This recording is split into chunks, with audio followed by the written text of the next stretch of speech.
There are a lot of things that are talked about in so called mainstream media, mostly about Trump. Even here on Raw Story, there's a whole section. If you click these three bars, they have listed different topics. Um, and on their home screen, they have one section that's just devoted to Trump. I know, but this is how it works nowadays. I have been listening to a lot of things during this week that have gone on. For instance, Gary Owens with his suspected white supremacist video with his bedwenching wife. And then we have other issues that are still occurring. People are still talking about Monique and Netflix. We have a lot of YouTuber back and forth issues.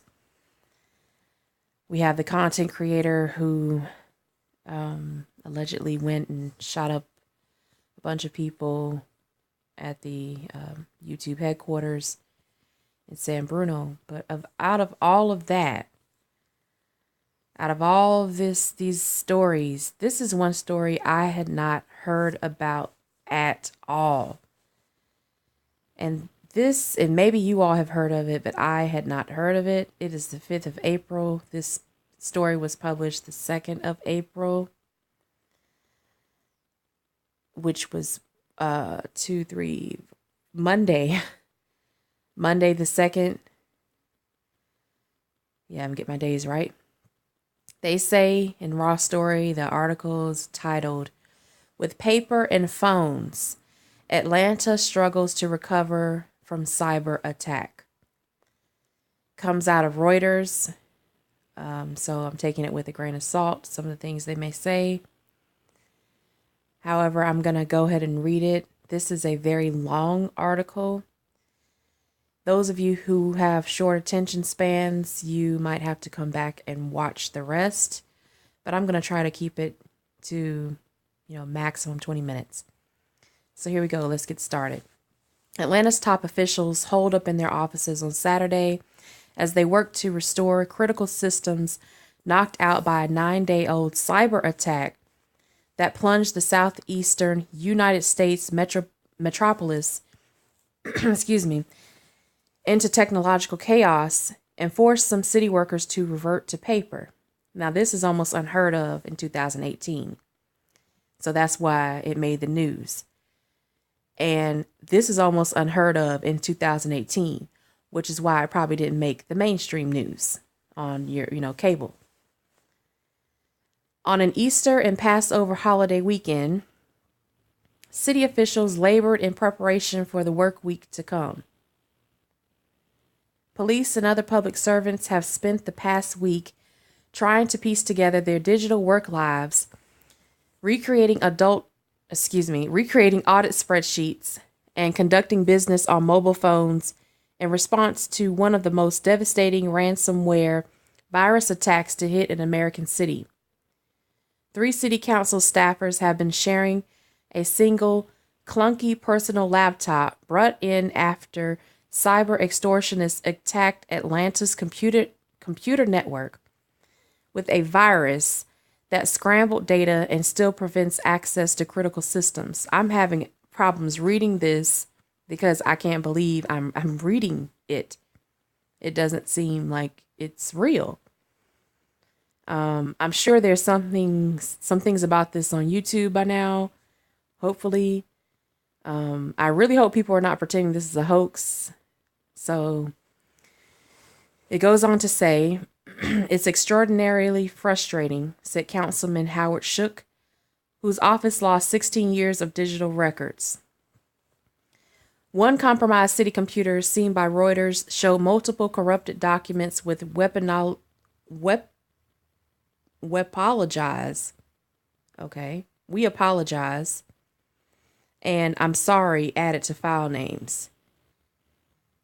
Oh, right. Ransomware attacks have surged in recent years as cyber extortionists moved from attacking individual computers to large organizations. including businesses, healthcare organizations, and government agencies. Previous high-profile attacks have shut down factories, prompted hospitals to turn away patients, and forced local emergency dispatch systems to move to manual operations.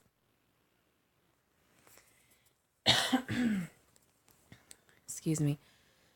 Ransomware typically corrupts data and does not steal it.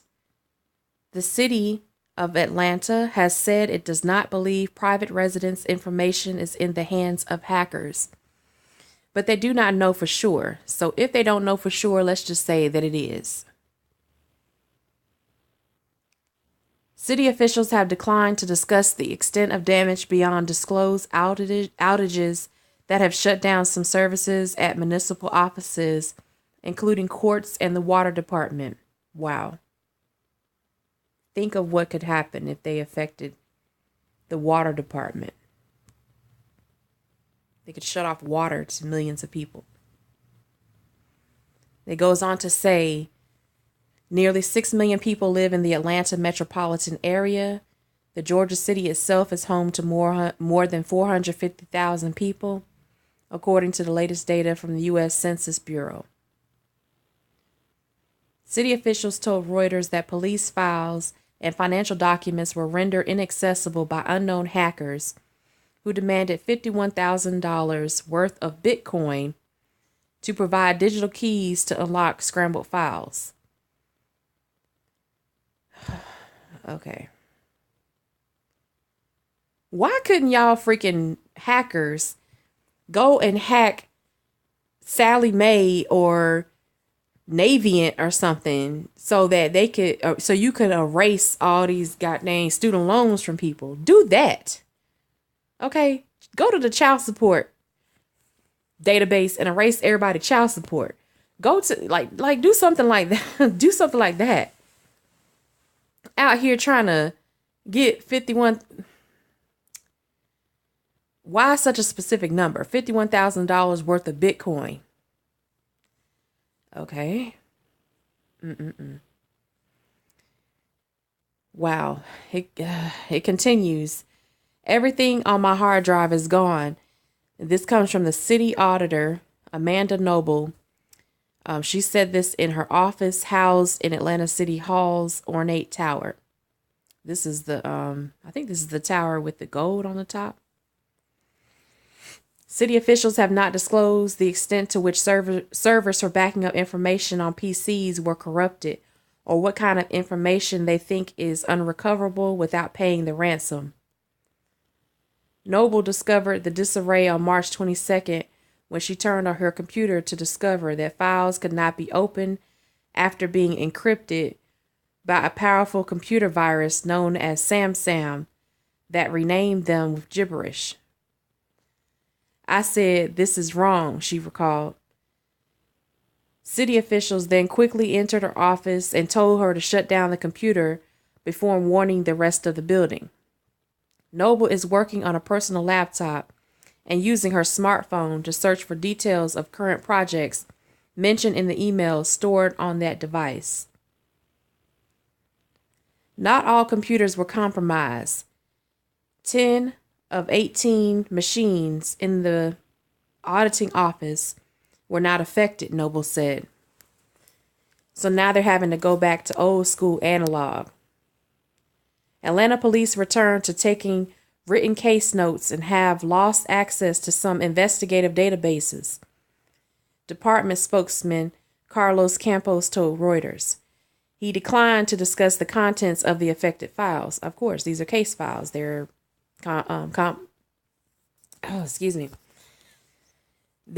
would be contradicting his job if he, went and said that what they were. They're all confidential. Like, you can't talk about that stuff. A lot of them are probably still open cases. He said, "Our data management teams are working diligently to restore normal operations and functionalities to these systems and hope to be back online in the very near future." By the weekend, he added, officers were returning to digital police reports. Meanwhile, some city employees complain they have been left in the dark, unsure when it is safe to turn on their computers. We don't know anything, said one frustrated employee as she left for a lunch break on Friday. Okay, it says feeble. Like City Hall, whose 1930 neo-Gothic structure is attached to a massive modern wing, the city's computer system is a combination of old and new. One of the reasons why municipalities are vulnerable is we just have so many different systems, Noble said. The city published results from a recent cybersecurity audit in January and had started implementing its recommendations before the ransomware virus hit. The audit called for better record keeping and hiring more technology workers. Councilman Shook said he is worried about how much the recovery will cost the city, but that he supports funding a cybersecurity overhaul to counter future attacks. For now, his staff are temporarily sharing one laptop, and this is an aging laptop. So, of course, things are very slow, he said. It was a very surreal experience to be shut down like that. Mayor Keisha Lance Bottoms, who took office in January, has declined to say if the city paid the ransom ahead of a March 28th deadline, mentioned in an extortion note, whose image was released by a local television station. Shook, who chairs the city council's finance committee, or subcommittee, said he did not know whether the city is negotiating with the hackers, but that it appears no ransom has been paid to date. The Federal Bureau of Investigation, which is helping Atlanta respond, typically discourages ransomware victims from paying up. FBI officials could not immediately be reached for comment, of course. A Department of Homeland Security spokesman, confirmed the agency is helping Atlanta respond to the attack, but declined to comment further. The hackers typically walk away when ransoms are not paid, said Mark Weatherford, a former senior DHS cyber official. Weatherford, who previously served as California's chief information security officer, said the situation might have been resolved with little pain if the city had quickly made that payment. The longer it goes, the worse it gets, he said. This could turn out to be really bad if they never get their data back. That is very true. If they never get their data back, there's going to be a lot of changes in Atlanta. And if you can do it in one city, it's easier to duplicate those results elsewhere. Anyway, you let me know what you think in the comment section. Like, comment, subscribe. Share the video if you wish to. Share the link of the video. Let me go ahead and copy it.